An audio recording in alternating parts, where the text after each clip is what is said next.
अलग चलो शुरुआत करते हैं अपने नए चैप्टर की which is called friction.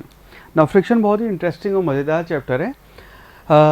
Friction के बारे में हम ये ऑलरेडी बात कर चुके हैं। एनएलएम में हमने बात की थी कि 4 तरह के अपने फोर्सेज होते हैं जिनको हम कहते हैं ग्रेविटेशन, इलेक्ट्रोमैग्नेटिक, स्ट्रॉन्ग न्यूक्लियर और वीक न्यूक्लियर फोर्सेज। ऑलराइट, उसमें से अगर हम इलेक्ट्रोमैग्नेटिक को और अगर डाइसेक्ट करें और अगर उसका फर्दर पार्ट देखें तो एक सर्टेन टाइप ऑफ फोर्स होता है जिसको आप कहते हैं कॉन्टैक्ट फोर्सेज।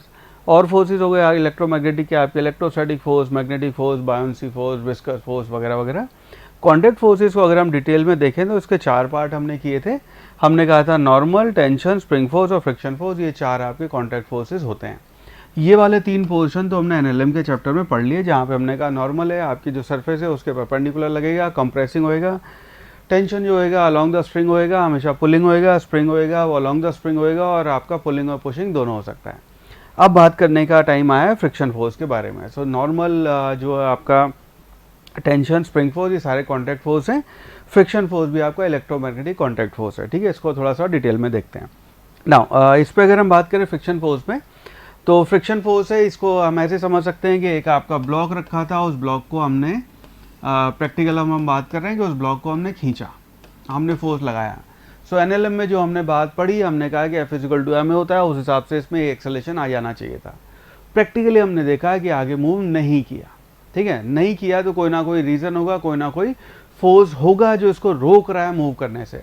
वो फोर्स आपका फ्रिक्शन फोर्स यहाँ पे आ जाएगा। तो अगर ये रेस्ट पे था तो इसकी अपोजिट डायरेक्शन में कोई ना कोई फ्रिक्शन फोर्स लग रहा होगा जो कि इसको अपोज कर रहा है। सो फ्रिक्शन फोर्स हम कहते हैं कि इट्स सब electromagnetic contact force that opposes the relative motion और टेंडेंसी ऑफ रिलेटिव मोशन। तो वो आपकी अगर रिलेटिव मोशन हो रहा है उसको भी अपोज करता है, या फिर इवन टेंडेंसी भी है, बॉडी मूव करना भी चाहे वो उसको भी अपोज करता है।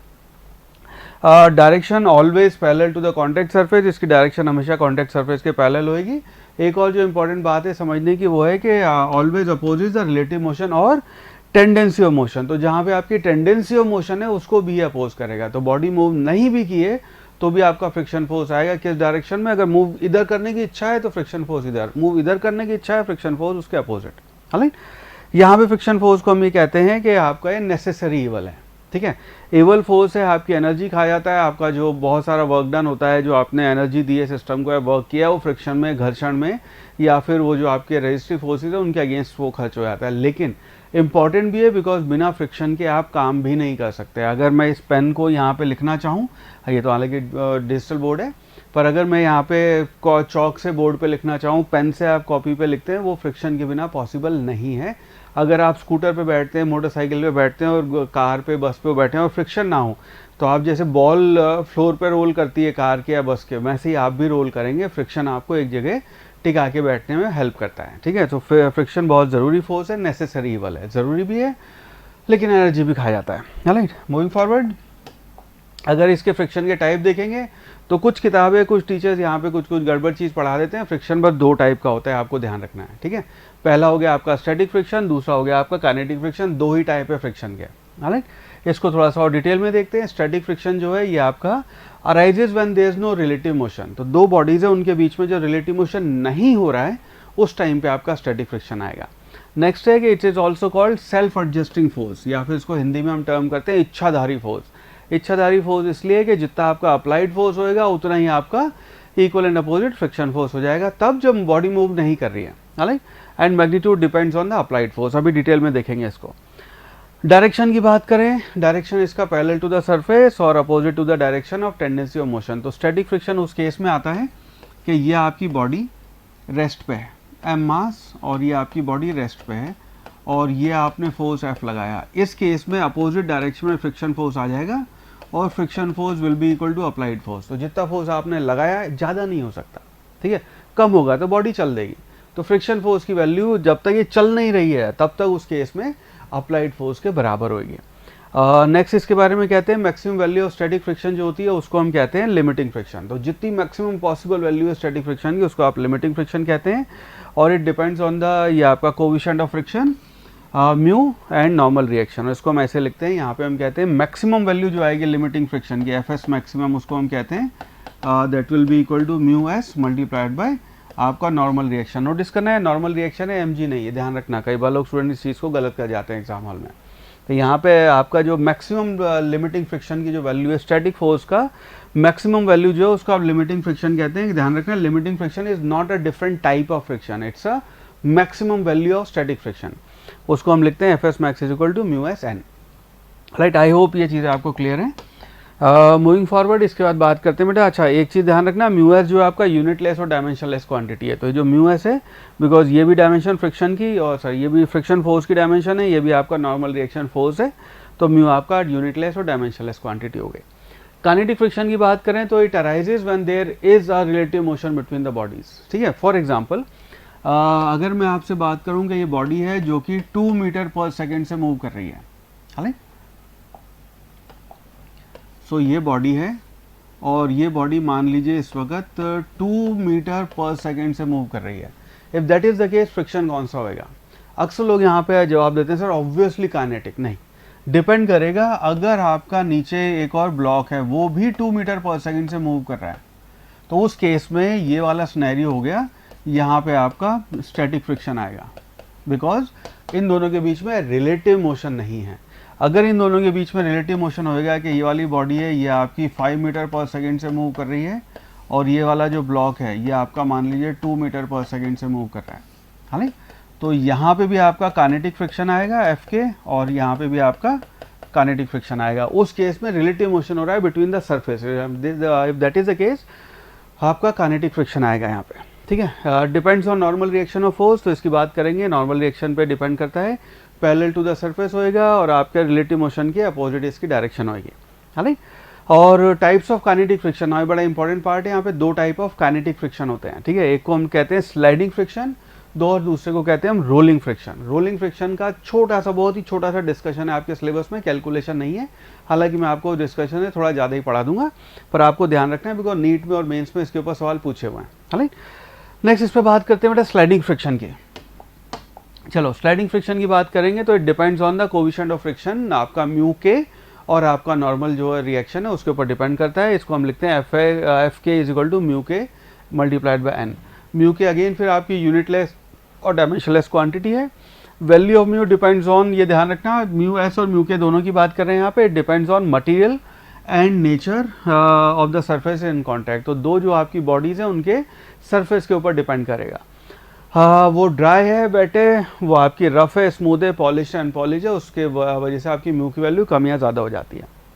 Value of friction force is independent of area of contact. तो फ्रिक्शन उसमें हम यहाँ पे कहीं पे भी एरिया की बात नहीं करते हैं, हम बस 2 सरफेस टाइप की बात करते हैं। 2 सरफेस के बीच में आपको म्यू पता होगा, एन पता होगा, काम हो जाएगा।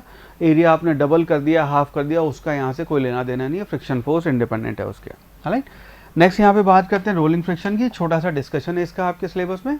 रोलिंग फ्रिक्शन हमको डिफाइन करते हैं, rolling friction will be equal to mu R N by R. ये छोटा आर है, राइट। यहाँ पे जो छोटा आर है this is radius of the wheel. तो अगर आपका कोई व्हील या पहिया या सिलेंडर या फिर स्पेयर ऐसे गोल गोल घूम रहा है, आगे जा रहा है, ये आपका सिनेरियो हो रहा है, तो यहाँ पे रोलिंग फ्रिक्शन को हम कहते हैं mu R N by R. N आपका नॉर्मल रिएक्शन है और आर यहाँ पे radius of the rolling wheel और साइकिल है, इसको ध्यान रखना। इंपॉर्टेंट बात यह है कि म्यू आर जो है वो अब यहाँ पे डायमेंशनलेस नहीं होएगा, उसकी डायमेंशन आपकी लेंथ की आ जाएंगी, बिकॉज ये फोर्स हो गया, ये फोर्स हो गया और ये आर है, तो म्यू की डायमेंशन आपकी यहाँ पे लेंथ की आ जाएंगी। एक चीज़ और इम्पॉर्टेंट है कि रोलिंग फ्रिक्शन जो है आपका स्लाइडिंग फ्रिक्शन से हमेशा कम होता है, बहुत कम वैल्यू होती है इसकी। इसी वजह से चीज़ों को हम धक्का देने की बजाय गुड़काना या उसको रोल करना पसंद करते हैं।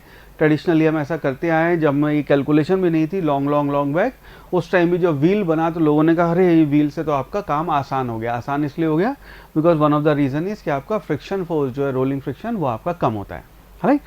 इस चीज़ को ध्यान रखना, ये लाइन आपके लिए बड़ी इंपॉर्टेंट है। नीट में 1-2 बार ये लाइन पे ही सवाल पूछे होंगे, रोलिंग फ्रिक्शन सबसे कम होएगा, this is one of the option, आपको ऑप्शन पे ध्यान देना होगा, ठीक है। रोलिंग फ्रिक्शन पढ़ देता हूँ आपके लिए। Rolling friction is often quite small as compare to the sliding friction, that is why heavy loads are transported by placing them on carts with wheels, हालांकि। चलो यहाँ पे इसको थोड़ा सा और उसमें कवर करते हैं बेटा। यहाँ पे जो अप्लाइड फोर्स है और आपका फोर्स ऑफ फ्रिक्शन है उसके बीच जो ग्राफ बनाएंगे तो ग्राफ कुछ ऐसा बनता है। मैं आपको सिनेरियो बता देता हूँ क्या है। सिनेरियो ये है कि आपने एक ब्लॉक रखा है, उस ब्लॉक के ऊपर आपने फ्रिक्शन फोर्स अप्लाइड फोर्स लगाना स्टार्ट किया, ठीक है। और पहले ये रेस्ट पे था, अब ये धीरे धीरे धीरे धीरे उसके बाद एक स्टेज आएगी जब ये धीरे धीरे फोर्स आप बढ़ाए जा रहे हैं, एक स्टेज आएगी जब ये आपका ब्लॉक मूव करने लगेगा। ना शुरू में यहाँ पे जो फोर्स होएगा वो आपका फ्रिक्शन फोर्स होएगा, बिकॉज यहाँ पे स्टैटिक फ्रिक्शन का रोल आएगा आपका, ठीक है। वो आपके रेस्ट पे जो बॉडीज है उनके ऊपर काम करता है, और स्टैटिक फ्रिक्शन की वैल्यू जो है वो आपकी, ये आपका फ्रिक्शन फोर्स है इस तरफ आपका अप्लाइड फोर्स है। तो जैसे जैसे आप अप्लाइड फोर्स बढ़ाते जाएंगे, फ्रिक्शन फोर्स आपका स्टैटिक फ्रिक्शन बढ़ता चला जाएगा। नोटिस करना यहाँ पे ये एंगल अगर कोई पूछ ले किसी दिन आपसे, तो बेटा ये 45 डिग्री का एंगल होएगा, 45 डिग्री का एंगल होएगा। वाई? बिकॉज ये वाला और ये वाला दोनों एक्सिस पे जो फोर्सेस है उन दोनों की वैल्यू बराबर है। एक स्टेज आएगी जब यहाँ पे आपका ये लिमिटिंग फ्रिक्शन की वैल्यू पहुंचेगी, तो ये एफ मैक्सिमम आपका आएगा, मैक्सिमम वैल्यू पहुंच गई। उसके बाद आपकी वैल्यू काइनेटिक फ्रिक्शन की हो जाएगी, तो ये आपका एफ के आ जाएगा, और काइनेटिक फ्रिक्शन की वैल्यू हमेशा आपकी स्टैटिक फ्रिक्शन से कम होती है। उसका रीज़न हम इसको ऐसे समझाते हैं, जैसे फॉर एग्जांपल इसको देखो, ऐसे इंटरलॉकिंग होती है, तो जो बहुत देर से चीज़ एक जगह पे रखी हुई है, हम कहते हैं वहाँ पे टेम्परेरी बॉन्ड्स बन जाते हैं। अभी हम कोवलेंट बॉन्ड और आयनिक बॉन्ड या उस तरह के बॉन्ड्स की बात नहीं कर रहे हैं, हम ये कहते हैं बस उनके बीच में आपस में बातें शुरू हो जाती हैं, तो उनके टेम्परेरी बॉन्ड ऐसे बन गए। अगर आप जैसे फॉर एग्जांपल अपना टेबल देखोगे तो बहुत स्मूथ सरफेस आपको लगेगी, लेकिन माइक्रोस्कोपिक लेवल पे जाओगे तो वहाँ पे भी पहाड़ बने हुए हैं ऐसे, और वो आपस में ऐसे एक काइंड ऑफ उनका टेम्परेरी बॉन्ड्स या इंटरलॉकिंग बोलते हैं, वो हो जाती है। उस इंटरलॉकिंग को शुरू में जब आप पहली बार मूव करते हो, उसे ब्रेक करने में आपको एफर्ट लगता है। एक बार वो ब्रेक हो गया, उसके बाद स्मूथली चीज़ें एक दूसरे के ऊपर ग्लाइड करती है, आपका एफर्ट कम हो जाता है, और उसी से हम आपका एक्सप्लेन करते हैं कि आपका काइनेटिक फ्रिक्शन की वैल्यू थोड़ी सी कम होगी आपकी स्टैटिक फ्रिक्शन से। राइट, चलो राइट, एंगल ऑफ फ्रिक्शन की यहाँ पे कुछ डेफिनेशन की बात करते हैं। तो एक डेफिनेशन आती है जिसको हम कहते हैं angle of friction. Angle of friction की बात करें तो हम कहते हैं the angle which the resultant of limiting friction and normal reaction makes with normal reaction. तो आपका सिनेरियो ये है कि ब्लॉक रखा हुआ है, और इस ब्लॉक के ऊपर आपने यहाँ पे एक अप्लाइड फोर्स लगाया। यहाँ पीछे इस डायरेक्शन में देखोगे, ये आपका ब्लॉक रखा है, इस ब्लॉक के ऊपर आपने एक अप्लाइड फोर्स यहाँ पे अप्लाई किया है, और यहाँ पे पीछे आपका ये फ्रिक्शन फोर्स आ गया है, ये आपका नॉर्मल रिएक्शन है। नाउ इन दोनों का रिजल्टेंट आएगा, ठीक है, ये आपका ग्राउंड पे ब्लॉक रखा हुआ था, इन दोनों का जो रिजल्टेंट आएगा, जिसको हम कहते हैं, ये दोनों क्योंकि आपके कॉन्टैक्ट फोर्सेज हैं, तो कई बार यहाँ पे हम एक टर्म यूज़ करते हैं जिसको कहते हैं नेट कॉन्टैक्ट फोर्स, ठीक है, जिसको हम कहते हैं नेट कॉन्टैक्ट फोर्स। वो होएगा आपका √f² + n², ये आपका नेट कॉन्टैक्ट फोर्स कहलाता है। तो इसका जो रिजल्टेंट आएगा वो कहीं इस डायरेक्शन में आएगा। नाउ ये जो एंगल बनेगा, इसको हम कहते हैं, इसका नॉर्मल से या वर्टिकल से जो डायरेक्शन ये एंगल बनेगा, उसको हम कहते हैं एंगल ऑफ फ्रिक्शन। राइट, और ये एंगल ऑफ फ्रिक्शन की वैल्यू जो आती है tan theta, this will be equal to mu. Right, इसकी म्यू की वैल्यू आ जाएगी। कैसे आई? वो ऐसे आई कि बेटा ये जो आपका फ्रिक्शन फोर्स है, इसको आप लिखोगे Fs आएगा ये, और इस Fs को आप लिख सकते हो this will be equal to mu N. यहाँ पे देखोगे ये आपका n है, डिवाइड करोगे तो म्यू आपकी वैल्यू हो जाएगी। So tan theta is mu. Next यहाँ पे डेफिनेशन होती है जिसको हम कहते हैं angle of repose. Angle of repose होता है angle of incline plane with horizontal, जिसके बाद बॉडी जब आपने इंक्लाइन प्लेन पे रखी है, वो अपने आप नीचे स्लाइड करने लगे, वो अपने आप मूव करने लगे due to its own weight. That particular angle is called angle of repose. मैं आपको एक बार ये डेमो करके दिखाता हूँ।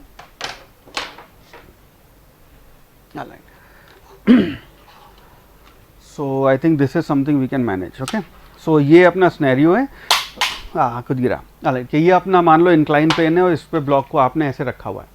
तो इस केस में अगर मैं यहाँ पे नोटिस करना है, ब्लॉक को हमने यहाँ पे रख दिया है, अभी हॉरिजॉन्टल है, जैसे इसको इंक्लाइन प्लेन मानना है, जैसे जैसे मैं इसको आगे मूव करूँगा, अब हम थीटा इंक्रीज कर रहे हैं, there would come an angle, एक एंगल आएगा वो जहाँ पे ब्लॉक अपने ही वेट की वजह से आगे मूव करना लगेगा, और इस पर्टिकुलर एंगल को हॉरिजॉन्टल से, इसको हम कहते हैं एंगल ऑफ रिपोज। ठीक है, तो इस पे बॉडीज इंक्लाइन प्लेन पे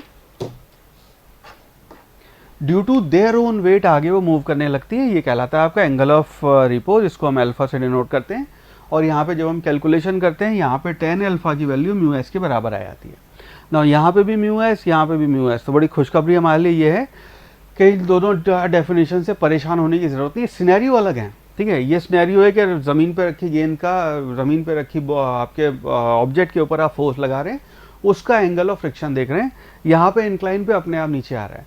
इंटरेस्टिंग बात यह है कि दोनों की वैल्यू बराबर होती है, तो कई जगह पे इंटरचेंजेबली यूज़ करते हैं इसको। हम कहते हैं आपका इंक्लाइन प्लेन पे रखा और हमने कहा angle of friction is this, तो उसका मतलब इंटरचेंजेबली एंगल ऑफ रिपोज भी मान सकते हैं। तो angle of repose will be equal to angle of friction. Theoretically ये वैल्यूज दोनों आई, दोनों की एप्लीकेशन अलग है ऑल दो। मूविंग फॉरवर्ड, इसके बाद बात करते हैं बेटा ऑन एन इंक्लाइन प्लेन। अगर हमने इंक्लाइन प्लेन पे कोई एक ब्लॉक रखा हुआ है और आपका एंगल ऑफ इंक्लिनेशन जो है वो आपका थीटा, उस जो है वो वैल्यू आपका एंगल ऑफ रिपोज से ज़्यादा है, उस केस में आपके जो ब्लॉक ऊपर से नीचे आ रहा है एक्सेलेरेशन की वैल्यू होगी g sine theta minus mu ji cos theta. Because नीचे लगने वाला फोर्स आपका एम जी साइन थीटा, ऊपर लगने वाला फोर्स आपका म्यू एन, एन की वैल्यू हो जाएगी आपका जी कॉस थीटा। तो ये आपका acceleration mu G cos theta जी साइन थीटा में से माइनस हो जाएगा। यही सिनेरियो है कि अगर आप ऊपर पकड़ के लेके जा रहे हैं उसको, तो यहाँ पे एक्सेलेरेशन हो जाएगा आपका जी sine theta plus mu G cos theta, इसको ध्यान रखना। राइट, नेक्स्ट यहाँ पे बात करें एक और इसमें सिनेरियो आपके इस तरह के सवाल आते हैं कि आपका एक ब्लॉक है, उस ब्लॉक को हमने इंक्लाइन प्लेन पे रखा हुआ है। नाउ इस ब्लॉक को आप फोर्स लगाना चाहते हैं इस डायरेक्शन में या फिर आप इस डायरेक्शन में फोर्स लगा रहे हैं, ठीक है, या फिर इस डायरेक्शन में फोर्स लगा रहे हैं, नहीं इसमें नहीं लगाते हैं। इस फोर्स को आप इस डायरेक्शन में ऐसे फोर्स अप्लाई करते हैं और कहते हैं इस फोर्स के मिनिमम और मैक्सिमम वैल्यू बताओ such that block does not slip. तो यहाँ पे अगर आप जीरो फोर्स लगाएंगे तो एम जी साइन थीटा से ब्लॉक आपका नीचे आ जाएगा। तो आपको यहाँ पे फोर्स की मिनिमम वैल्यू बतानी कितनी लगाएं कि आपका ब्लॉक मूव ना करे, मैक्सिमम कितनी लगाएं कि ब्लॉक मूव ना करे। इसके आंसर आते हैं आपके मिनिमम वैल्यू जो होगी उसको आप लिखोगे M G sine theta minus mu M G cos theta. Maximum value आती है इसकी M G sine theta plus mu M G cos theta. होता क्या है इस सिनेरियो में कि ये आपका जो ब्लॉक है, इसको थ्योरी में डिटेल में हम ऑफकोर्स कवर करते ही हैं, पर यहाँ पे क्रैश कोर्स में मैं आपको ऐसे ये इंपॉर्टेंट चीज़ें समझा रहा हूँ। तो ये बेटा आपका फ्रिक्शन फोर्स इधर लग गया है, यहाँ पे आपका जो फोर्स एफ लगाएंगे और आपकी टेंडेंसी इस डायरेक्शन में अगर मूव करने की है तो फ्रिक्शन फोर्स अपने आप पीछे की डायरेक्शन में आ जाएगा, ठीक है। और अगर आपकी टेंडेंसी इस डायरेक्शन में मूव करने की तो फ्रिक्शन फोर्स इस डायरेक्शन में हो जाएगा, एंड हेंस आपका जो फ्रिक्शन फोर्स है वो मैक्सिमम और मिनिमम वैल्यू के बीच में अपनी मैग्नीट्यूड और डायरेक्शन वो चेंज कर रहा है, इसलिए प्लस और माइनस हो गया। आई होप ये चीज़ आपको समझ में आई। इस तरह का सवाल अगर देखने को मिले तो इसको ध्यान रखना, ठीक है। अब इसके ऊपर सवाल सॉल्व करना शुरू करते हैं बेटा, चलो ऑलराइट। इसके ऊपर क्वेश्चन सॉल्व करना शुरू करते हैं। अपना पहला सवाल है, क्वेश्चन से the force of 98 newton 98 newton is required to just start moving a body of mass 100 kilogram over ice. आपको 98 न्यूटन के फोर्स की ज़रूरत है एक 100 किलोग्राम के ब्लॉक को जस्ट आपका मोशन स्टार्ट करने के लिए। सवाल है कोफिशिएंट ऑफ रेस्ट आपका स्टैटिक फ्रिक्शन क्या होगा, वो हमें बताना है कि रेस्ट से उसको आप मोशन में लेके आ रहे हैं तो उस दौरान कितना आपका स्टैटिक फ्रिक्शन रहा होगा, so that based on this data हमें कैलकुलेट करना है। तो सिनेरियो बड़ा सिंपल है कि ये आपका ब्लॉक है जिसका मास 100 kg है और यहाँ पे आपने इसके ऊपर एक फोर्स एफ अप्लाई किया, पीछे की डायरेक्शन में आपका जो फ्रिक्शन फोर्स है एफ एस मैक्स वो आपका लगा होगा और उसने आपको रोका मूव करने से जब तक आपका फोर्स 98 न्यूटन नहीं हो गया। तो इसका मतलब ये है कि आपका जो एफ एस मैक्स है उसकी वैल्यू है वो हो जाएगी 98 न्यूटन। नाउ मैक्सिमम फोर्स है उसकी वैल्यू को हम लिखते हैं म्यू एन, तो ये हो जाएगा आपका mu N will be equal to 98। Now इस केस में एन जो है आप अगर यहाँ पे एफ बी डी बनाएंगे तो इस केस में एफ बी डी बना के नीचे तो आप लिखेंगे एम जी और ऊपर आपका नॉर्मल फोर्स लगेगा, एन की वैल्यू एम जी के बराबर हो जाएगी। तो यहाँ पे हम लिख सकते हैं mu multiplied by M G is equal to 98 Newton.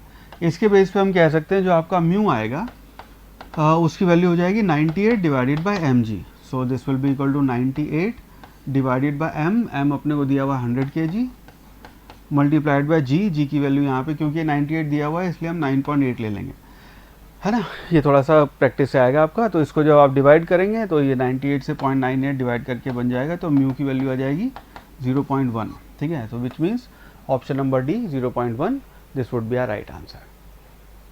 चलो आगे बढ़ते हैं। आई होप ये क्वेश्चन आपको समझ में आया। अगला सवाल सॉल्व करते हैं। Question says in the figure shown block of weight 10 newton. अब यहाँ पे नोटिस करना वेट 10 न्यूटन दिया हुआ है, इसका मतलब आपका एम जी जो है वो 10 न्यूटन है, डब्ल्यू दिया हुआ आपने को। Resting on a horizontal surface, coefficient of static friction between the block and the surface is आपको म्यू एस जो उसकी वैल्यू 0.4 दे रखी है। A force of 3.5 newton will keep the block in uniform motion, आपको अगर 3.5 न्यूटन का force लगाएंगे it will keep आपका जो ब्लॉक है उसको यूनिफॉर्म मोशन में। Once it has been set in motion a horizontal force of 3 newton is applied on the block, आपका 3 न्यूटन का फोर्स यहाँ पे अप्लाई हुआ है, देन द ब्लॉक विल, हमारे ऑप्शन है move over the surface with constant velocity, move having a accelerated motion over the surface, not move, या first move with constant velocity for some time and then move, then will have accelerated motion. ना इस case में सारे सवालों में जब भी आपके फ्रिक्शन के ऐसे सवाल आए, सबसे पहली चीज़ करनी चाहिए हमें एफ एस मैक्सिमम की वैल्यू कैलकुलेट। तो यहाँ पे अपने को एफ एस मैक्सिमम अगर कैलकुलेट करना हो तो एफ एक्स मैक्सिमम यहाँ पे म्यू एन होएगा, और यहाँ पे क्योंकि और आपका एन की वैल्यू एम जी के बराबर हो जाएगी, तो उस केस में आप इसको लिखोगे म्यू एम जी। तो आपकी एफ एस मैक्सिमम जो आपका लिमिटिंग फ्रिक्शन की मैक्सिमम वैल्यू है उसकी वैल्यू आ गई म्यू हो गया आपका स्टैटिक 0.4 मल्टीप्लाइड बाई अपने को 10 दिया हुआ है, यानी कि हो गया 4 न्यूटन। तो 4 न्यूटन का आपका यहाँ पे स्टैटिक फ्रिक्शन फोर्स है। 4 न्यूटन से ज़्यादा फोर्स लगाएंगे तभी आपकी चीज़ें मूव करेंगी, और क्योंकि यहाँ पे अपना फोर्स अप्लाइड इज 3 न्यूटन, इसका मतलब है आपका ब्लॉक विल नॉट मूव, ये अपनी जगह से हिलेगा भी नहीं। इसको हिलाने के लिए आपको 4 न्यूटन का फोर्स चाहिए, आप 3 लगा रहे हैं, मूव नहीं करेगा ना। सवाल ये कुछ स्टूडेंट्स हमें पूछते हैं सर 3.5 पे भी तो मूव कर रहा है, यहाँ पे आपको डेटा दे रखा है force of 3.5 newton will keep, वो आपका काइनेटिक फ्रिक्शन है, वो आपका वो सिनेरियो है कि जब आपका काइनेटिक फ्रिक्शन की बात हो रही है एफ के, उसकी वैल्यू जो है वो आपकी 3.5 न्यूटन उसके बराबर है, ठीक है। नहीं एफ के 3.5 नहीं है, ऑलराइट इसको ऐसे देखना। ऑलराइट इस केस में जो आपका 3.5 जो डेटा हमें दिया हुआ है कि force of 3.5 newton will keep the block in uniform motion once it has set in motion, ये आपका काइनेटिक फ्रिक्शन का सिनेरियो है कि आपका बॉडी एक बार मोशन में आ गई है, उसके बाद सिर्फ 3.5 न्यूटन का फोर्स आपको चाहिए, पर बॉडी को मूव करने के लिए 4 न्यूटन का फोर्स आपको चाहिए, ठीक है। चाहो तो इस डेटा के बेसिस पे आप काइनेटिक फ्रिक्शन कैलकुलेट कर सकते हैं, ठीक है। एक बार करके देख लेते हैं।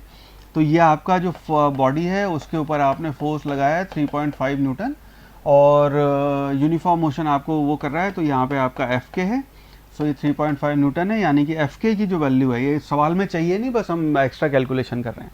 सो यहाँ पे एफ के की जो वैल्यू है इसको आप लिख दोगे mu K multiplied by M G, N की वैल्यू बराबर इसके हो जाएगी 3.5, यानी कि म्यू जो के आया kinetic, so that will be equal to 3.5 divided by M G, और एम जी की वैल्यू यहाँ पे 10 है, so this will be equal to 0.35, यानी कि आपका काइनेटिक फ्रिक्शन का कोएफिशिएंट 3.5 है। इस वजह से आपको सिर्फ 3.5 का ही फोर्स चाहिए वंस बॉडी मोशन में उसको मेंटेन करने के लिए, लेकिन 3 न्यूटन पे body will not move. This will be our final answer.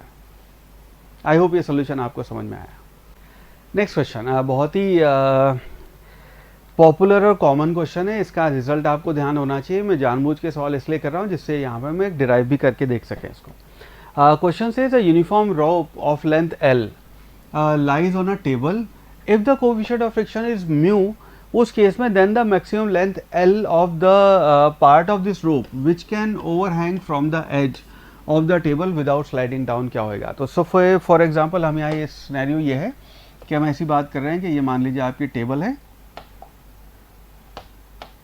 और इस टेबल के ऊपर आपकी एक रोप ऐसे लटकी हुई है, ठीक है।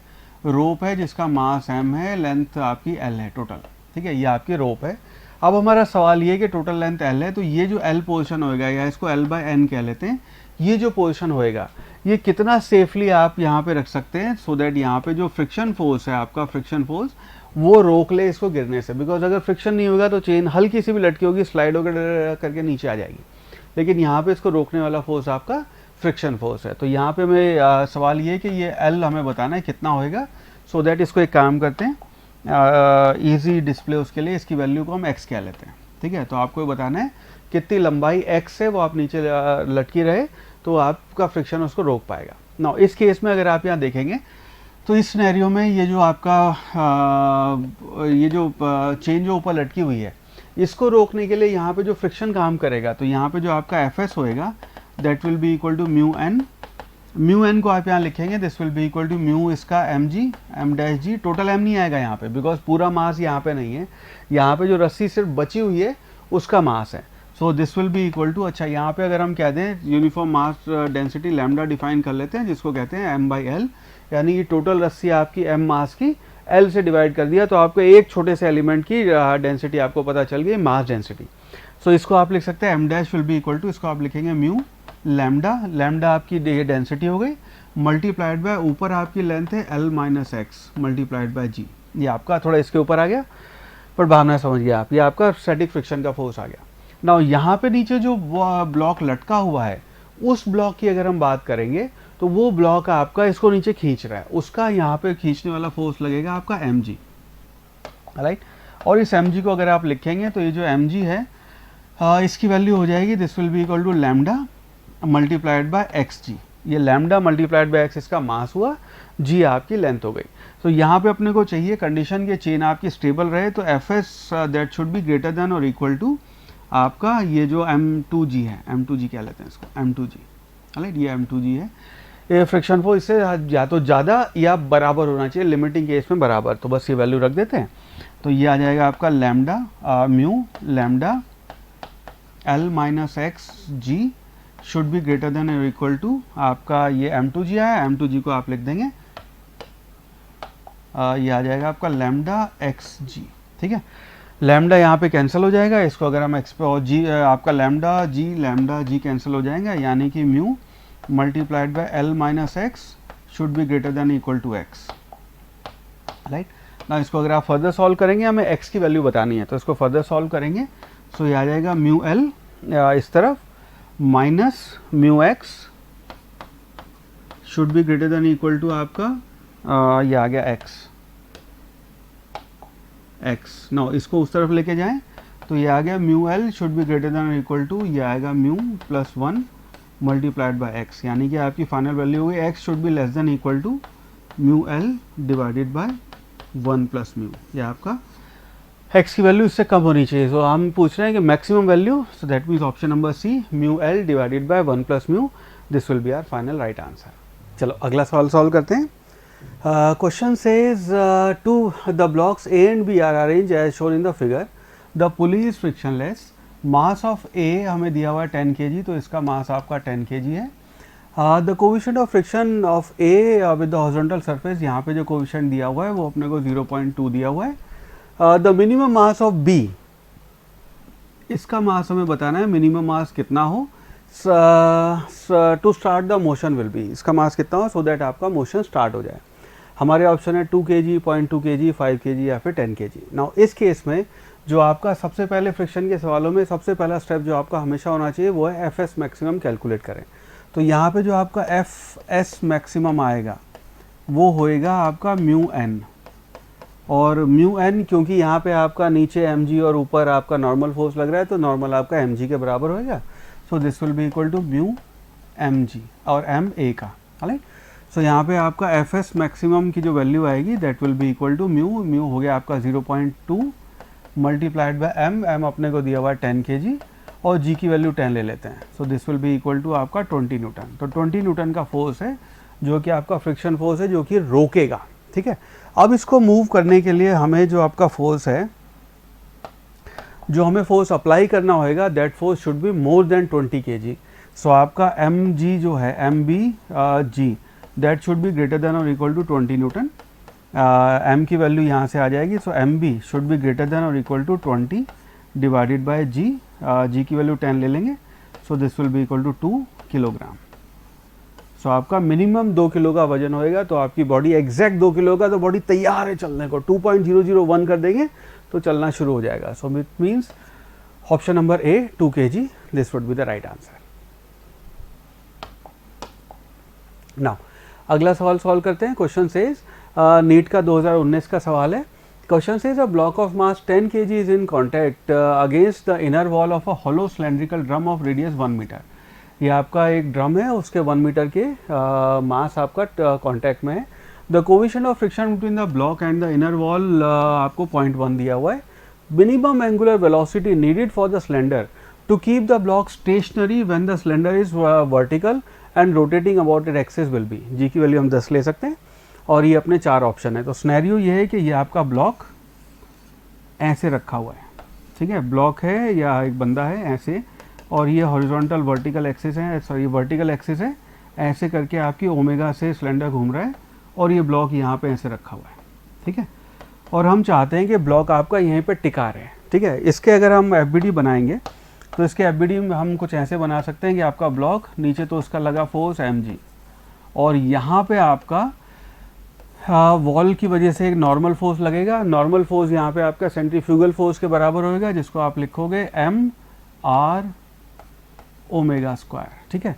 ऊपर आपका एक फ्रिक्शन फोर्स लगेगा Fs, और Fs की वैल्यू जो होगी वो होगी mu n, this will be equal to mu n। Now n की वैल्यू आपके एम आर ओमेगा स्क्वायर के बराबर होगी, तो आपका फ्रिक्शन फोर्स mg से ज़्यादा होना चाहिए या जस्ट बराबर होना चाहिए, सो दैट ब्लॉक आपका टिका रहे। So we will say Fs would be greater than और इक्वल टू mg। Fs की वैल्यू यहाँ पे आप लिखेंगे, this will be equal to आपका mu m r omega square, this should be greater than और इक्वल टू mg। m यहाँ पे आपका कैंसिल हो जाएगा, so omega square should be greater than और इक्वल टू, ये आ जाएगा g divided by mu r, ठीक है। और ओमेगा का स्क्वायर अगर आप हटाओगे तो अंडर रूट हो जाएगा, इसे कैलकुलेट करके आपकी वैल्यू आ जाएगी। सो यहाँ पे अगर हम डेटा फिट कर दें तो आपका जो ओमेगा की वैल्यू आएगी, omega this should be greater than और equal to under root of omega का ये स्क्वायर हटाएंगे तो अंडर रूट आ जाएगा। डेटा की वैल्यू अगर यहाँ रख दें तो this should be greater than और इक्वल टू आपका g तो हो गया 10, r म्यू आपको दिया हुआ है 0.1, तो उसको 10 टू द पावर -1 लिख लेते हैं, मल्टीप्लाइड बाय r आपको दिया हुआ है 1 मीटर, राइट। सो इसको कैलकुलेट करेंगे तो ये हो जाएगा अंडर रूट ऑफ 100, बिकॉज ये 10 टू पावर -1 ऊपर जाके 100 हो जाएगा, यानी कि omega should be greater than और equal to 10 radian per second, ये आपकी वैल्यू हो जाएगी, विच मीन्स आपका option number D 10 radian per second, this would be our right answer. Alright, next question says horizontal force 10 newton is necessary to, आपका mains का सवाल है, horizontal force of 10 newton is necessary to just hold a block stationary against a wall. 10 Newton का minimum force चाहिए आपको ऐसे, so that इस block को हम यहाँ पे होल्ड कर सकें।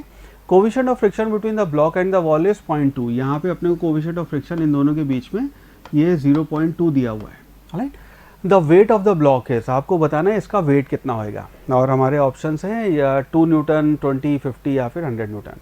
ना इसकी अगर वेट की बात करें, इसका अगर हम एफबीडी बनाएं तो यहाँ तो नीचे आपका mg यानी कि इसका वेट अप्लाई हो रहा होगा, यहाँ पे आपने एक 10 न्यूटन का फोर्स ऐसे अप्लाई किया है, और यहाँ पे आपको एक नॉर्मल की दीवार से नॉर्मल फोर्स मिला होगा, और ऊपर यहाँ पे आपका एक फ्रिक्शन फोर्स अप्लाई हो रहा है। ना इस फ्रिक्शन फोर्स की वैल्यू जो होगी, ये अपनी फ्रिक्शन फोर्स जो मैक्सिमम वैल्यू है ये हो जाएगी म्यू n, और mu n should be greater than w, यानी कि w should be less than equal to आपका फ्रिक्शन फोर्स, और फ्रिक्शन फोर्स की वैल्यू आप म्यू n लिख लेंगे, और म्यू n की वैल्यू 10 है, तो यहाँ पे w जो है आपका that should be less than equal to mu की वैल्यू हो गई आपकी म्यू कितना दिया हुआ 0.2 मल्टीप्लाइड बाय n यहाँ पे इसलिए बिकॉज यहाँ पे नॉर्मल और 10 न्यूटन हॉरिजॉन्टल इक्विलिब्रियम है, तो दोनों बराबर होंगे, मल्टीप्लाइड बाय 10, तो आपका वेट जो है that should be less than equal to आपका 2 न्यूटन, यह वैल्यू इससे कम होनी चाहिए, which means option number A would be the right answer. Right, next question says 2015 के नीट के एग्जाम का सवाल है। Question says a plank with a box at one end is gradually raise about the other end, as the angle of inclination with the horizontal reaches 30 degree, the box starts to slip। जैसे 30 degree पहुंचता है आपका box slip करना start करता है, ये जो यहाँ पे हमने डब्बा रखा हुआ है इस पे ये थीटा एंगल है, इसको हम बढ़ाए जा रहे हैं, और जैसे ही 30 डिग्री पहुंचा ब्लॉक ने स्लाइड करना स्टार्ट किया, उसकी टेंडेंसी हुई मूव करने की, and slides 4 meter down the plank in 4 second. उसके बाद जब वो मूव करना स्टार्ट हो गया, उसके बाद 4 मीटर उसने 4 सेकेंड में कवर कर लिया। सवाल है coefficient of static and kinetic friction between the box and the plank will be respectively, और ये 4 अपने ऑप्शन है, ठीक है। बहुत सिंपल सवाल है। अगर हम पहले वाली कंडीशन को कंसिडर करें कि 30 डिग्री पे उसने जस्ट मूव करना चालू किया है, तो इससे अपना एंगल ऑफ इंक्लिनेशन या फिर एंगल ऑफ रिपोज यहाँ पे वैल्यू आ जाएगी। सो यहाँ पे जो म्यू होएगा that will be equal to tan 30 degree, because of the simple reason कि यहाँ पे आपका ब्लॉक जस्ट मूव करना चालू किया है। नाउ tan 30 की वैल्यू आ जाएगी आपकी 1/√3, और इसको आप लिख सकते हैं this will be equal to √3/3, √3 से ऊपर नीचे मल्टीप्लाई कर लिया, और इसको जब हम सॉल्व करेंगे तो √3 को आप लिख सकते हैं 1.732, ईजी कैलकुलेशन के लिए इसको लिख सकते हैं 1.8 लगभग, डिवाइड बाय 3 करोगे तो 0.6 की वैल्यू आ जाएगी, एक्चुअली 0.58 आता है। तो इसके बेसिस पे म्यू एस जो है आपका वो 0.6 आ गया। तो इसका मतलब है अगर हमें पहले स्टैटिक फ्रिक्शन बताना है तो या तो ये राइट आंसर है या फिर ये राइट आंसर है, या आपका 0.6 की वैल्यू हो गई। अब उसके बाद हमें बताना है म्यू के क्या होएगा। नाउ म्यू के बताने के लिए अब हम सेकंड कंडीशन का यूज़ करेंगे, जहाँ पे हम कह रहे हैं 4 मीटर उसने 4 सेकंड में कवर किया है और हमने ये अज्यूम किया है कि रेस्ट से चालू हुआ है। तो उस केस में आप यूज़ करेंगे s is equal to ut plus half at²। ये वाली वैल्यू 0 हो जाएगी बिकॉज u आपका 0 है। s आपका हो गया 4 will be equal to 0 plus half a multiplied by t², यानी कि 4², यानी कि a जो है उसकी वैल्यू हो गई 4 multiplied by 2 divide by 4 multiplied by 4, यानी कि इसकी वैल्यू आ जाएगी, ये आ जाएगा 4 कैंसिल हुआ 1/2। तो एक्सेलेरेशन हो गया 1/2 मीटर पर सेकेंड स्क्वायर। ना ये बात अपने को पता है कि बॉडी जब ऊपर से नीचे आ रही है उस केस में आपकी जो एक्सेलेरेशन की वैल्यू है a, उसको आप लिखते हैं this will be equal to g sine theta minus mu g cos theta. Theta की वैल्यू अपने को पता है 30 डिग्री है, अपने को इस म्यू की वैल्यू बतानी है क्या होएगा। a की वैल्यू ऑलरेडी आ गई, बस डेटा रख के ये वैल्यू भी आ जाएगी।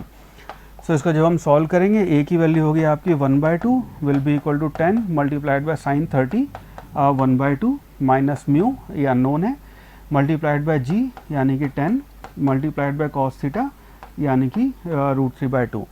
सो इसको इधर लाएं तो ये बन जाएगा आपका 5√3 मल्टीप्लाइड बाय म्यू। इसको इधर लाएं, इसको इधर ले जाएं, so this will be equal to, ये बचेगा आपका 5 माइनस हाफ, या इसको लिख लो 10/2 माइनस हाफ, तो ये बचा आपका 9/2। ठीक है, 10/2 माइनस हाफ, तो ये बचा 9/2, यानी कि विच इम्प्लाइज आपका जो म्यू है उसकी वैल्यू हो जाएगी 9/2 और डिवाइडेड बाय 5√3। इसको कैलकुलेट करके अपने को वैल्यू मिल जानी चाहिए। तो इसको जब हम कैलकुलेट करेंगे इसे √3 से मल्टीप्लाई डिवाइड कर देते हैं। सो √3 से मल्टीप्लाई किया डिवाइड किया, तो ये वैल्यू आ गई 9√3 डिवाइडेड बाय, नीचे बनेगा 3, तो ये वो आपका हो गया 15 × 3 30। राइट, सो ये √3 है। ठीक है, तो नीचे बचा 3 3 15 30, एक 3 कैंसिल कर सकते हैं। सो ये आ जाएगा आपका 6, नहीं 3 कैंसिल कर रहे हैं हम, सो ये बनेगा आपका 3√3 डिवाइडेड बाय 10। √3 को फिर लिखेंगे 1.732, से मल्टीप्लाई करेंगे 10 से डिवाइड करेंगे, तो ये आपकी अप्रॉक्सीमेटली 0.5 की वैल्यू आ जाएगी। So which means option number D, this would be the right answer. Next question, अगला सवाल है, क्वेश्चन से the 60 kg body is pushed with just enough force to start, 60 kg body is pushed with just enough force to start it moving across a floor and the same force continues to act afterwards. The coefficient of static friction and sliding frictions are 0.5 and 0.4 respectively. सवाल है acceleration of the body कितना होएगा। Now इस case में अपने को scenario ये है कि ये आपका ब्लॉक, इस ब्लॉक को आपने एक फोर्स F अप्लाई किया, वो जस्ट इनफ है कि आपका फ्रिक्शन फोर्स को, यहाँ पे जो आपका स्टैटिक फ्रिक्शन की जो मैक्सिमम वैल्यू है उसको ओवरकम कर दे। वही फोर्स आगे कंटिन्यू हुआ है और आपकी बॉडी उस फोर्स के इन्फ्लुएंस में मूव की है। ना शुरू में इसको मूव करने के लिए तो Fs मैक्सिमम चाहिए होगा, पर जब बॉडी मूव करनी स्टार्ट हो गई उसके बाद यहाँ पे जो फ्रिक्शन आएगा सरफेस पे वो आपका Fk आ जाएगा, और Fk की वजह से जो आपका काइनेटिक फ्रिक्शन है जिसकी वैल्यू थोड़ी सी कम होएगी, उसकी वजह से आपका जब बॉडी मूव कर रही है तो एक एक्सेलेरेशन आएगा, उसकी वैल्यू हमें बतानी क्या होगा। तो सबसे पहले यहाँ पे कैलकुलेट करते हैं Fs मैक्सिमम की वैल्यू कितनी आएगी। Ff मैक्सिमम को आप लिखोगे μn और इसकी वैल्यू हो जाएगी यहाँ पे μmg, for the simple reason कि यहाँ पे नीचे mg और ऊपर नॉर्मल लग रहा है, दोनों की वैल्यू बराबर होगी। तो इस केस में इसकी जो वैल्यू है μn, इसकी वैल्यू आ गई आपकी 0.5 मल्टीप्लाइड बाय बॉडी का मास दिया हुआ है 60 kg और g की वैल्यू यहाँ 10 ले लेते हैं। सो ये आपकी वैल्यू हो गई 300 न्यूटन। तो ये आपका Fs मैक्सिमम है, और इसका मतलब ये है कि इतना ही आपका हॉरिजॉन्टल फोर्स यहाँ पे अप्लाई हो रहा है 300 न्यूटन, बिकॉज इतना ही फोर्स रिक्वायर्ड था, मिनिमम था, जिसकी वजह से बॉडी मूव करना चालू करेगी। नाउ इसके बाद जब हम बॉडी को मूव कर रहे हैं तो आपका काइनेटिक फ्रिक्शन जो है that will come into picture. So Fk की वैल्यू अगर आप कैलकुलेट करेंगे, so that will be equal to again μk multiplied by n।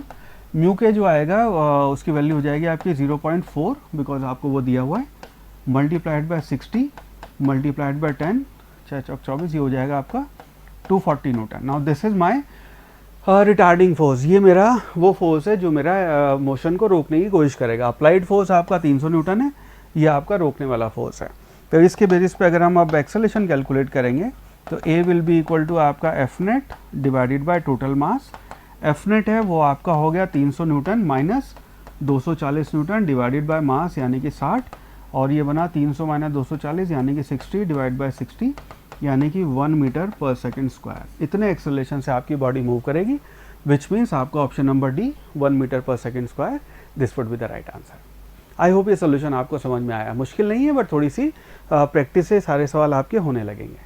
चलो अगला सवाल सॉल्व करते हैं। Question says a fireman of mass 60 kg slides down a pole, he is pressing the pole with the force of 600 newton. तो 60 kg उसका mass है और वो 600 न्यूटन से उस पोल को ऐसे पकड़े हुए हैं। The coefficient of friction between the hands and the pole is 0.5। With what acceleration, आपका क्या एक्सेलरेशन होगा जिससे आपका फायरमैन नीचे आएगा उस पोल पे, और ये 4 ऑप्शन अपने को दे रखे हैं। तो सिनेरियो ये है कि ये आपका पोल और आपका फायरमैन जो है वो ऐसे पकड़ के ऐसे करके इस पे नीचे स्लाइड होकर नीचे आ रहा है, ठीक है। और आपको बताना है इसका एक्सेलरेशन क्या होएगा, दिस द सिनेरियो। तो इसका अगर हम फायरमैन का एफबीडी बनाएं तो नीचे तो आपके फोर्स अप्लाई हुआ जिसको आप कहेंगे mg, ऊपर आपके फ्रिक्शन फोर्स अप्लाई होएगा। ये ब्लॉक आपको यहाँ पे इसने एक जो फोर्स लगाया है यहाँ पे अप्लाई किया है, वही आपका यहाँ पे नॉर्मल फोर्स हो जाएगा। और फ्रिक्शन फोर्स है उसको आप लिखोगे यहाँ, this will be equal to mu N. और यहाँ पे जो आपका एक्सेलरेशन होएगा, acceleration will be equal to जो आपका फोर्स लगा mg minus F S divided by mass, ये आपका एक्सेलरेशन आ जाएगा। ना यहाँ पे एफ एस की वैल्यू लिख दें तो एफ एन जो है ये हो जाएगा आपका mg, इनफैक्ट ये m कैंसिल ही कर देते हैं यहाँ पे, तो आ जाएगा g minus F S by M. So acceleration जो है उसकी वैल्यू हो गई g माइनस एफ एस जो है, एफ एस की वैल्यू आपकी जो फ्रिक्शन फोर्स है वो आएगा म्यू एन, एन होएगा एफ के बराबर। एफ आपका जो अप्लाइड फोर्स है वो हो गया 600 न्यूटन। तो यहाँ जो फ्रिक्शन फोर्स है this will be equal to mu N, तो फ्रिक्शन फोर्स आपका हो जाएगा mu multiplied by 600 newton divided by आपका मास, मास हो गया आपका 60 kg है, राइट। सो एक्सेलरेशन की वैल्यू हो गई g को आप 10 ले लें माइनस म्यू, म्यू कितना है अपना 0.5, तो ये हो गया आपका 1/2 मल्टीप्लाइड बाय 600 डिवाइडेड बाय 60। इसे कैंसिल करेंगे तो ये 10 आएगा, और 10 आएगा डिवाइड बाय 2 के 5 हो जाएगा। तो एक्सेलरेशन आपका हो गया 10 माइनस 5 यानी कि 5 मीटर पर सेकेंड स्क्वायर, ये आपकी वैल्यू हो गई। So that means option number D 5 meter per second square, this would be my right answer. चलो अगला सवाल। Question says upper half of incline plane of inclination theta is perfectly smooth while the lower half is rough. तो यहाँ पे upper half है वो तो आपका थीटा इंक्लिनेशन है वो परफेक्टली स्मूथ है, दूसरा लोअर हाफ जो है वो आपका रफ है। A body starting from the rest at top comes back to the rest at the bottom if the coefficient of friction for the lower half is given by, और ये 4 option अपने को दे रखे हैं। नाउ सिनेरियो ये है कि ये आपका इंक्लाइन प्लेन है, इसका एंगल थीटा है, पहला हाफ पोर्शन है ये तो रफ है, राइट। और एक बॉडी आपकी यहाँ से स्लाइड करना चालू की, ये वाला नहीं सॉरी उल्टा हो गया, दोबारा बनाते हैं इसको, ठीक है। सो सिनेरियो ये है कि ये आपका इंक्लाइन प्लेन है, तो पहला जो हाफ है ये तो आपका स्मूथ है, राइट। दूसरे वाला पोर्शन है ये आपका रफ है, यहाँ पे फ्रिक्शन है, ठीक है। और यहाँ पे फ्रिक्शन आपका म्यू है, म्यू की वैल्यू थीटा के टर्म में बतानी है, जो 4 ऑप्शन अपने को दे रखे हैं। एक ब्लॉक आपका यहाँ से मूव करना चालू किया, जब वो यहाँ से मूव करेगा, लेटर से इसकी लेंथ 2l है, तो ये आपकी लेंथ l है, ये आपकी लेंथ l है, ये l और l मान लेते हैं इसको, ठीक है। सो जब ये मूव करना चालू करेगा, इस जगह पे आके आपकी कोई ना कोई वेलोसिटी आ जाएगी, राइट। तो यहाँ इनिशियल वेलोसिटी 0, फाइनल वेलोसिटी आपकी यहाँ आ जाएगी स्मूथ सरफेस की वजह से। अब उसके बाद यहाँ पे फ्रिक्शन आया, और फ्रिक्शन की वजह से आपकी जो वेलोसिटी, आपकी जो इनिशियल वेलोसिटी ये थी, यहाँ पे आपकी फाइनल आपकी वेलोसिटी 0 हो गई। हमें इसके बीच में थीटा और म्यू के बीच में रिलेशन बताना है। मुश्किल नहीं है सवाल, थोड़ा सा काम करना पड़ेगा। तो पहले वाली मल्टीपल टाइम आपको काइनेमेटिक्स वाली इक्वेशन लगानी पड़ेगी। तो पहले वाली जर्नी की बात करें तो यहाँ पे आपका एक्सेलरेशन आएगा g साइन थीटा, ठीक है, बिकॉज यहाँ पे कोई फ्रिक्शन नहीं है, आपका एक्सेलरेशन जी साइन थीटा होएगा। सेकेंड वाली जर्नी जो है उसमें आपका एक्सेलरेशन हो जाएगा जी साइन थीटा माइनस म्यू जी कॉस थीटा, ये आपका इस वाली जर्नी में एक्सेलरेशन होएगा। नाउ इस केस में अगर हम पहले वाले केस की बात करें तो पहले वाले केस में जब आपका u0 है, ये v बताना है कितना होएगा l लेंथ चलने के बाद, टाइम का कोई लेना देना नहीं है, तो हम यहाँ पे थर्ड इक्वेशन यूज़ कर सकते हैं। तो इसको लेट से हम v1 नाम दे देते हैं। तो आपकी जो v1 square will be equal to 0 square plus 2as, ये आप यहाँ पे टर्म यूज़ कर सकते हैं। इसको पूरा ही लिख देता हूँ मैं आपके नोट्स के लिए। ये आपकी इक्वेशन यूज़ कर लेंगे। तो यहाँ पे v1 जो है उसकी वैल्यू आ जाएगी v1 square will be equal to 0 square plus 2, ये इसको आप लिखो g sine theta multiplied by l, ये आपकी v1 की वैल्यू हो गई। v1 स्क्वायर है, अंडर रूट करेंगे तो इसकी v1 की वैल्यू आ जाएगी। ना इसी केस में जब हम सेकंड सिनेरियो की बात करेंगे, यहाँ पे आपकी v1 अब इनिशियल वेलोसिटी हो गई, फाइनल वेलोसिटी आपकी 0 हो गई। तो फाइनल वेलोसिटी, अगेन ये इक्वेशन दोबारा यूज़ कर रहे हैं, फाइनल वेलोसिटी 0 हो गई, will be equal to v1 square plus 2as, आप ये लिखेंगे, s की वैल्यू l आ जाएगी। सो ये हो गया 0, will be equal to v1 square, यानी कि ये वैल्यू, इसको आप लिख सकते हैं 2g sign theta multiplied by l plus half, नहीं हाफ नहीं 2 आता है, ये 2 मल्टीप्लाइड बाय एक्सेलरेशन, ये लिखेंगे, इसको मैं यहाँ लिख रहा हूँ g sine theta minus mu ji cos theta multiplied by s, यानी कि l हो जाएगा। थोड़ा सा बोर्ड, ये भावना यहाँ पर समझ गए, ठीक है, ये वैल्यू हो जाएगी। नाउ यहाँ से आपका 2 कैंसिल हो जाएगा, g कैंसिल हो जाएगा, दोनों से कॉमन निकाल के कैंसिल कर सकते हैं, l भी आपका कैंसिल हो जाएगा। सो आपकी जो इक्वेशन बचेगी, ये बचा 0 इज इक्वल टू, यहाँ पे आया ये साइन थीटा, इस वाले में 2 कैंसिल हो गया, g कैंसिल हो गया, ये आया plus sign theta minus mu cos theta, right. Mu cos theta को इधर लेके आओ तो ये आपकी वैल्यू हो जाएगी mu cos theta is equal to 2 sine theta, divide कर देंगे तो म्यू आ गया आपका 2 टेन थीटा, ये आपके म्यू की वैल्यू हो जाएगी। सो विच मीन्स आपका option number D, mu is equal to 2 tan theta, this will be our final right answer. Alright, अगला सवाल सॉल्व करते हैं। क्वेश्चन सेज, आपका जो अगला सवाल है, alright, question says a body is sliding down an inclined plane having coefficient of friction as 0.5. if the normal reaction is, ये जो अपने कंडीशन देख रखी है कि if the normal reaction is twice that of the resultant downward force along the incline, सवाल है the angle between the inclination plane and the horizontal क्या होगा, हमें थीटा की वैल्यू बतानी है। ऑप्शन है 15, 45 या फिर 30 या 60। नाउ सिनेरियो अपना ये है कि ये बॉडी है आपकी, ऐसे थीटा डिग्री का इंक्लाइन प्लेन है, इस पे नीचे स्लाइड करके ऐसे आ रही है। नॉर्मल की वैल्यू हमें दे रखा है यहाँ पे, normal reaction is twice that of resultant downward force.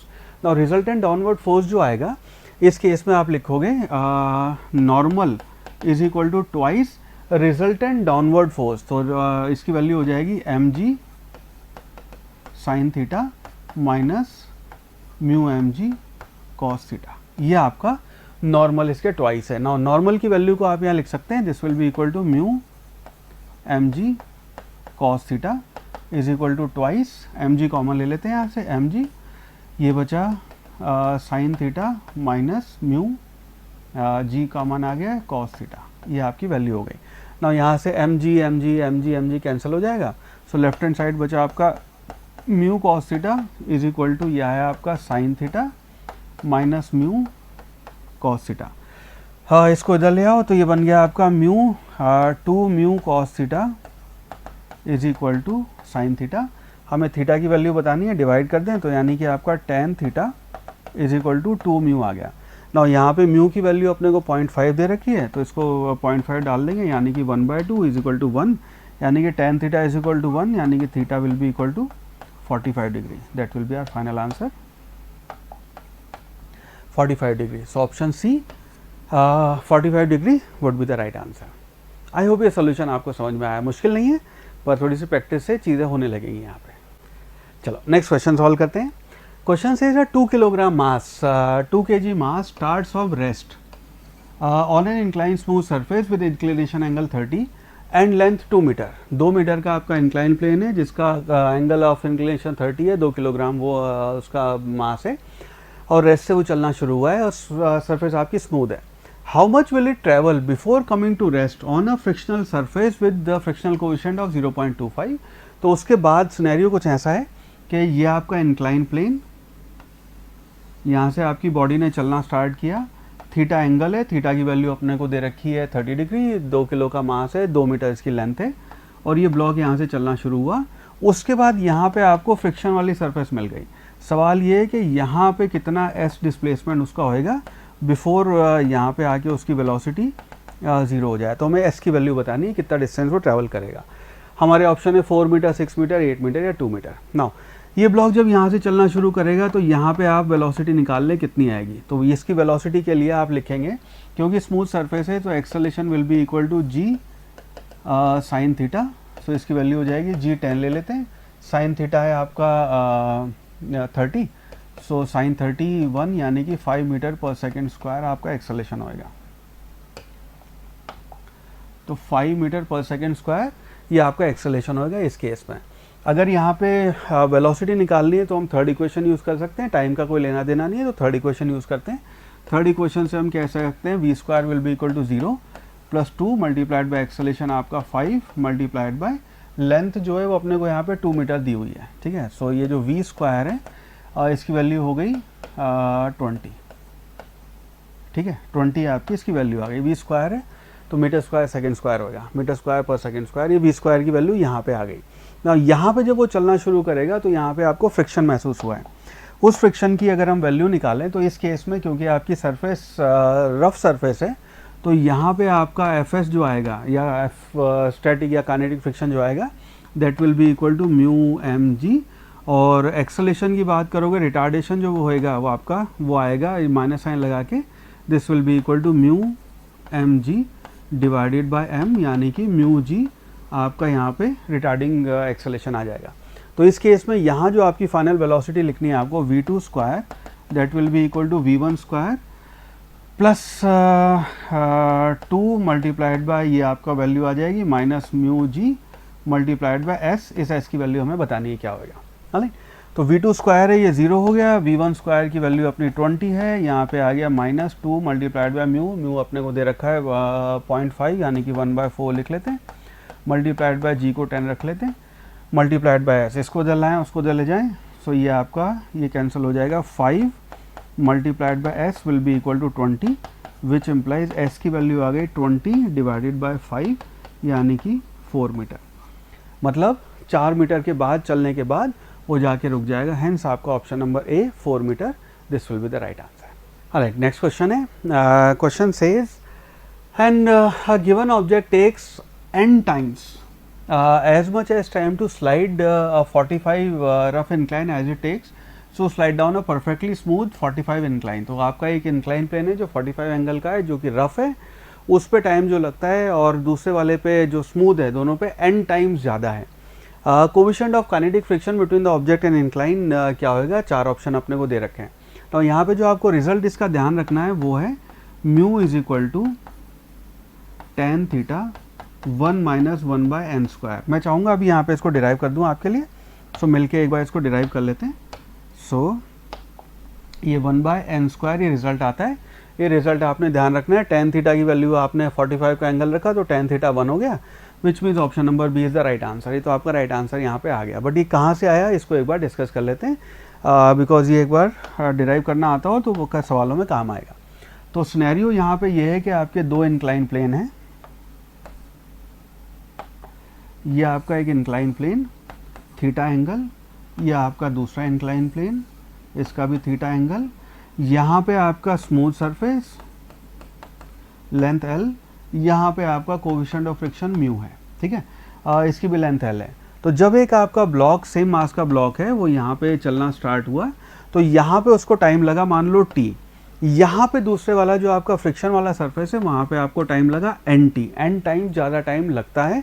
हमें यहाँ पे म्यू की वैल्यू बतानी है थीटा और n की टर्म में. ठीक है, सो ये आपकी सिनेरियो है. तो इसको यहाँ पे जो टाइम लगा और यहाँ टाइम लगा दोनों का रेशो आपका n है. तो इस केस में अगर आप यहाँ पे दोनों पार्टिकल आपके रेस्ट से चालू हो रहे हैं, यहाँ पे अगर आप अपनी second equation of motion apply करेंगे, तो पहले वाले केस में, स्मूथ वाले केस में जो हम लिखेंगे, तो हम लिख सकते हैं L will be equal to 0 plus half A की वैल्यू हो जाएगी आपकी g sine theta t square, ये आपकी वैल्यू हो गई।